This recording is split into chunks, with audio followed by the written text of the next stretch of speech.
సుమన్ టీవీలో మీ personal and business promotions కోసం కింది నెంబర్కి కాంటాక్ట్ చేయండి. మరి ఈ రోజు విశాఖపట్నం జిల్లా గాజువాకలో గణేష్ ఉత్సవ సమితి వారు ఏర్పాటు చేసినటువంటి 89 అడుగుల మహా ఉచిష్ట గణపతి స్వామి వారిని ఈరోజు దర్శించుకోవడం జరిగింది. మరి ఈ కార్యక్రమం అనేటువంటిది సర్వసామాన్యమైన అంశం కాదు, ఎందుకంటే ఇది చాలా గొప్ప శ్రమతో ముడిపడినటువంటి అంశం. అయితే ఇంత చేయగలిగారంటే వారిలో ఎంత భక్తి విశ్వాసాలు, ఎంత పటుత్వం లేకపోతే ఇది ఎంత మాత్రం కూడా జరగదు. అటువంటి ఈ యొక్క సందర్భంలో యావత్ ఆంధ్ర రాష్ట్ర ప్రజలకు గాని, భారతీయులందరికీ గాని, హిందువులందరికీ గాని చెప్పేటువంటి ఒక ప్రకటన ఏమిటి అని అంటే, ఒక సూచన సలహా, ఒక భవిష్యత్ తరాల కోసం ఆలోచించే ఒక సన్యాసిగా ఏమిటి అని అంటే, ఈ రోజు దేశం అనేటువంటిది ఎంత కీర్తి ప్రతిష్టలంటే, ఈ రోజు ప్రపంచ వ్యాప్తంగా 198 దేశాలు ఉన్నా కూడా, ప్రపంచ వ్యాప్తంగా కూడా 370 కోట్ల మంది ప్రజలున్నా కూడా, ప్రపంచ వ్యాప్తంగా కూడా 4500 పైగా మతాలున్నా కూడా, ప్రపంచ వ్యాప్తంగా కూడా 6500 పైగా భాషలున్నా కూడా, సర్వేజన సుఖనోభవంతు లోకా సమస్త సుఖనోభవంతు అని కోరుకునే ఏకైక ధర్మం హిందూ ధర్మం.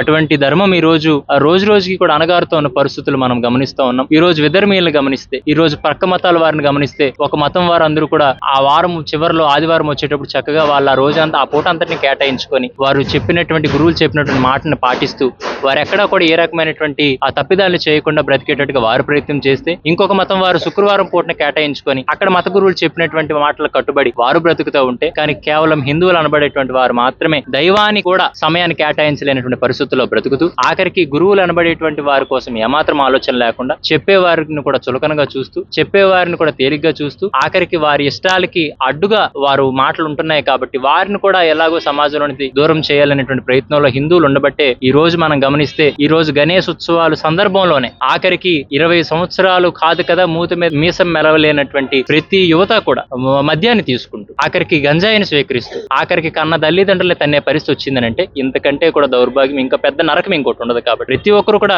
జరుగుతూ ఉన్నటువంటి పరిస్థితులు గమనించుకొని, ఆఖరికి రోజుకి కూడా మనం ఏ రకంగా అభివృద్ధి అవుతున్నాం, ఏ రకమైనటువంటి అభివృద్ధిని సాధిస్తున్నాం.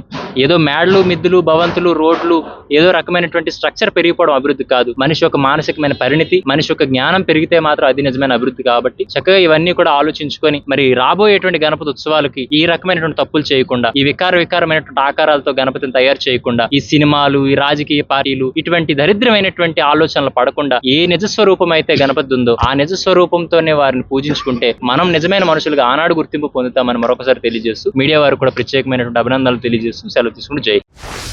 రోజు విఘ్నేశ్వరుడు పూజ అంటే స్వామీజీ గారు చెప్పారు, కానీ భారతదేశ సాంప్రదాయంకి రిలీజియన్ కి సంబంధం లేదు. జ్ఞానం అనేది ఏంటంటే అందరూ చేయొచ్చు, మెడిటేషన్ అనేది అందరికీ చేయొచ్చు. కాబట్టి అందరూ మెడిటేషన్ చేస్తే దైవ బలం, దైవ సంకల్పంగా వస్తుంది. దానివల్ల నెగిటివ్ ఇంపాక్ట్ ఉండదు. క్రిస్టియానిటీ, హిందూ, ముస్లిం అంతా ఒకటే, మనం డిఫరెంట్ రూపాల్లో పూజిస్తాం. సో అందుకని మన సాంప్రదాయాలు మనం గుర్తు తెచ్చుకుంటే, సాంప్రదాయం అంటే భారతదేశం సాంప్రదాయం, సంస్కృతి, దానికి రిలీజియన్ సంబంధం లేదు. సో మనం ఈ రోజు విఘ్నేశ్వర పూజ చేస్తున్నాం.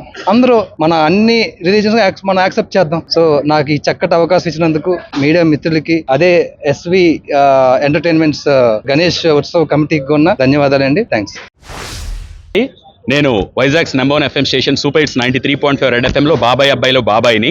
నన్ను రేడియోలో మాత్రమే మీరు వింటూ ఉంటారు. ఈరోజు గణేష్ ఉత్సవ కమిటీ వలన ఇక్కడికి మేము విశాఖపట్నంలో ప్రతి సంవత్సరం విఘ్నేశ్వరుడి పూజ చేసే వాళ్ళలో ఒక మంచి కాన్సెప్ట్ను వెతుకుతూ ఉంటాము. అదేంటంటే పర్యావరణ హితంగా మట్టితో బొమ్మ చేసి, ఈ క్లాతులు ఏవైతే ఉన్నాయో వాటితోనే పందిళ్లు వేసి, ఘనంగా భక్తి శ్రద్ధలతో ఎవరైతే విఘ్నేశ్వరుడి పూజ జరుపుకుంటూ ఉంటారో వారికి విశాఖపట్నం మొత్తం అంతా గాలించి 9 పందిళ్లను సెలెక్ట్ చేసి CMR వారు అందించేటువంటి భారీ 25 కేజీల 25 కేజీల భారీ లడ్డూ ప్రసాదం ఎందుకు ఇస్తున్నాం అంటే, విఘ్నేశ్వరుడికి బాగా ఇష్టమైనటువంటి మోదకము అంటే సంస్కృతంలో లడ్డు, కాబట్టి ఆ లడ్డూని ప్రసాదంగా ఇవ్వడం జరుగుతుంది. ఇప్పుడు ప్రముఖులు స్వామీజీ గారు చెప్పారు, అలాగే కార్తీక్ గారు, పల్లా కార్తీక్ గారు, యువ నాయకులు, ఆయన కూడా వచ్చి మమ్మల్ని ఆశీర్వదించినందుకు చాలా సంతోషిస్తున్నాము. అయితే ఇటువంటి కార్యక్రమం ఎందుకు చేశామంటే, ఆయన అన్నట్టు అన్ని సమానం. ఆ సమానత్వంలో మనం మేటి గొప్ప అని చెప్పుకోవాలంటే మన సాంప్రదాయం అందరూ పాటించాలి అంటే అది సైన్స్ పరంగా కూడా అందరికీ ఉపయోగపడాలి.